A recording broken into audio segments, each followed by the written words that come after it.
মামলা তো চলে গেছে। এই যে একটা কার্ড, এটা আপনাদের জন্য, মাদের জন্য, প্রতিটা পরিবারের প্রতিটা মায়ের জন্য। এটাকে বলে ফ্যামিলি কার্ড।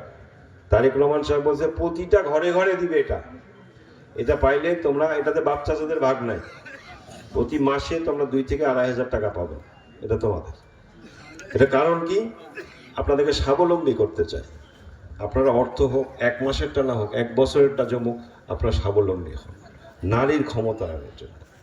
বাপ চাচাদের জন্য বলছে কৃষক কার্ড দিবে। এই যে কৃষক কার্ড, এই কৃষক কার্ডে কি হবে? এই কৃষক কার্ডে হয় অর্থ পেতে পারেন, নাহলে এটাতে সুলভ মূল্যে সার পেতে পারেন, নাহলে কীটনাশক পেতে পারেন, নাহলে বীজ পেতে পারেন।